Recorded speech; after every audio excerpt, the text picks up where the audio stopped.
welcome back to the channel. If you're new here, my name is Kaylee, and on this channel I cover all things true crime, travel, lifestyle, and just generalized vlogs. But today you have stumbled across the true crime section of the channel. Now I just want to give a warning, true crime videos and true crime cases are not suitable for everybody, and if you think that the contents of today's video may offend or upset you, then I would highly recommend you jump to another video here on the channel. I'm sure there will be something here that you will enjoy. I just want to give an additional warning for today's video. It does contain domestic violence, which is something that people have asked me to do a trigger warning for in regards to my true crime videos. So I definitely want to put that into this video because it most certainly does contain domestic violence. This case is so sad. It's just, and it's so frustrating. It's just heartbreaking, this one. I'm going to jump straight into today's case, which is the case of Katie Haley. Catherine Haley was born on the 26th of August 1988 in Essendon, Victoria, to Tanya Haley and Chris Shaw. She was the eldest of 3 children. She had a sister Bianca and a brother Dylan. Catherine was called Katie by her friends and family and was raised by her loving mother Tanya and devoted stepfather Boyd. Katie was known to be a bubbly, friendly, loving young woman who would light up any room she entered. In 2007, at the age of 19, Katie got herself a job at the local hairdressers. She was very hardworking and would often work long hours every day. One evening after finishing work, Katie was involved in a car accident, which left her with a broken spine. She did not let this stop her though, and after recovering from the injury, she went straight back to work. Although due to her injuries, she now also started to suffer with osteoporosis. In 2011, at the age of 23, Katie had her first child with her partner at the time, a beautiful baby named Levi. But in 2014, Katie and her partner decided to separate, and Katie moved back home with her family. During 2014, Katie met a man named Shane Robertson, and the pair started dating. Now, Shane was born in 1989 and was a year younger than Katie.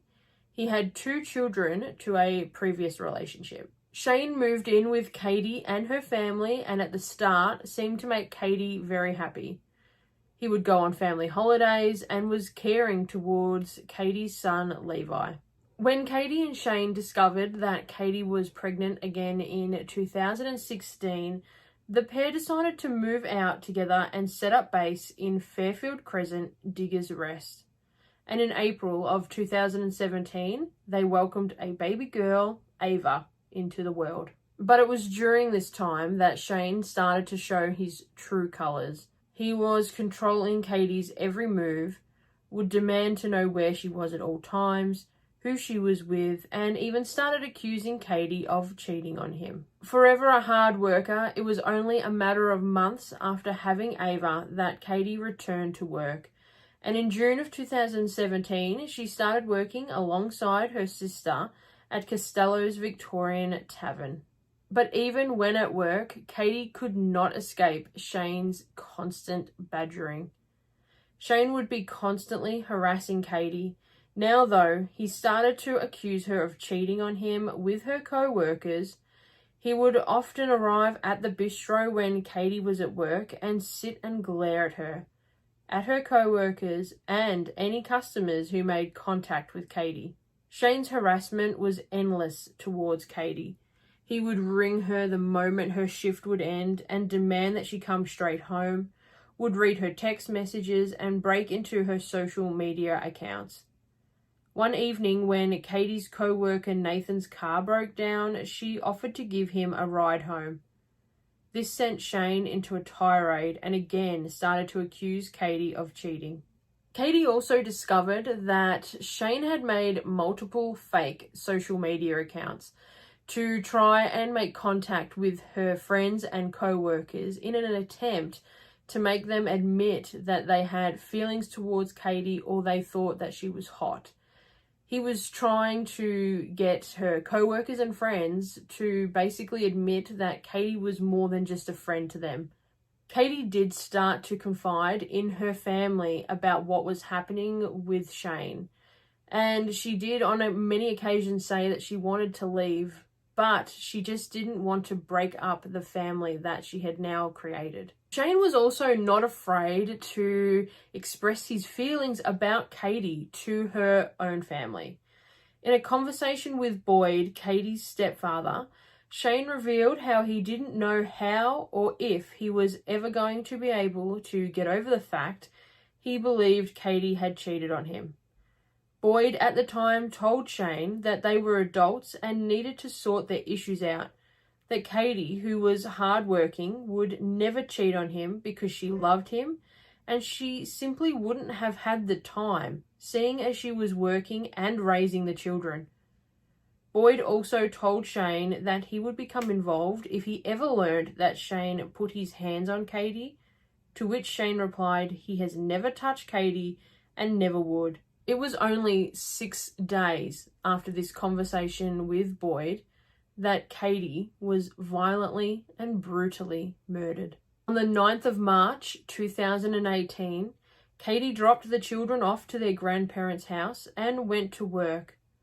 After her shift, she returned to collect the children and at the time started to get calls from Shane asking where she was and why she wasn't home yet.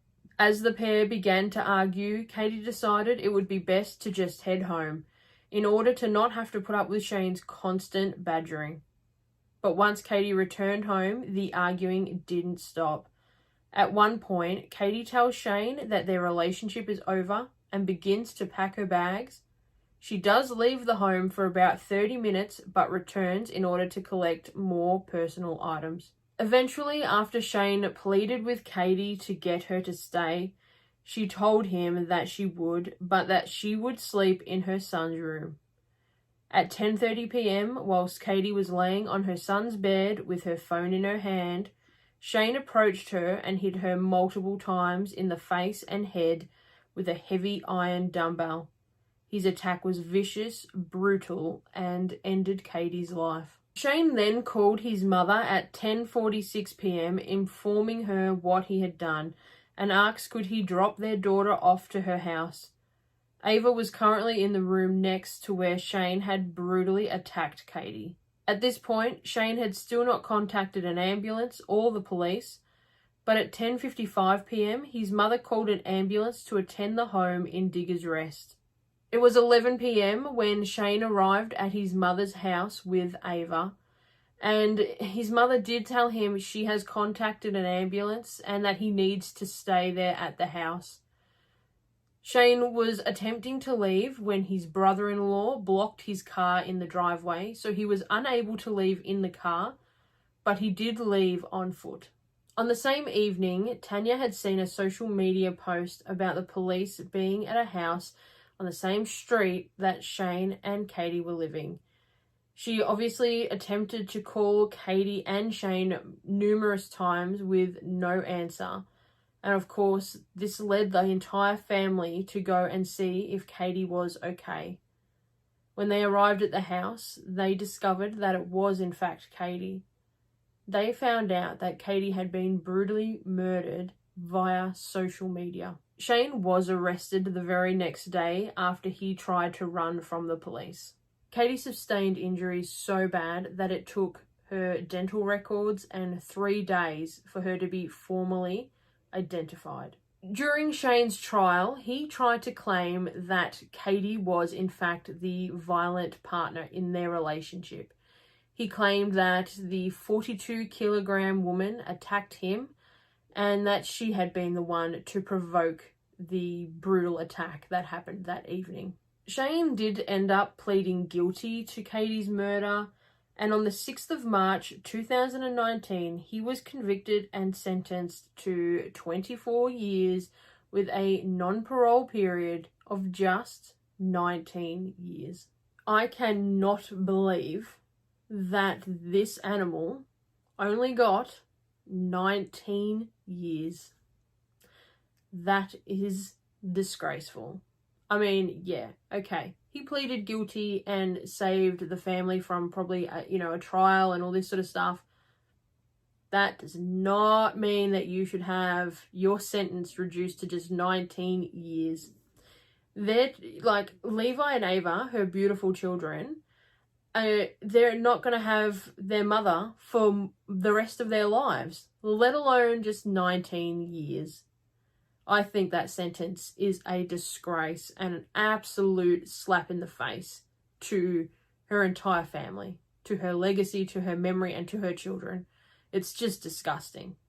Absolutely disgusting. I know I get very worked up with sentencing in regards to these kinds of cases that I cover here on the channel, and that's simply because 19 years of a life is not enough. That's not enough time taken from his life. He is going to have like 1/3 of his life, and then that he gets the rest. It's so horrible. He took the life of a young woman, a mother, a daughter, a sister, and yet in 20 years, say, he'll be out living his life. He'll be back to normal. It's disgraceful. Absolutely disgraceful. The children are not going to have their mother back in 19 years, so why should he be out to harass people, to try to control people? Oh, it just makes me so angry. Very, very angry. I would really like to say thank you if you have listened to today's case, and if you have, please consider hitting that subscribe button. It really does help the channel grow. I do bring out a new true crime video every single Sunday, so I will hopefully see you for the next one. Please remember to take care of yourselves and each other, and I'll see you in the next video. Bye.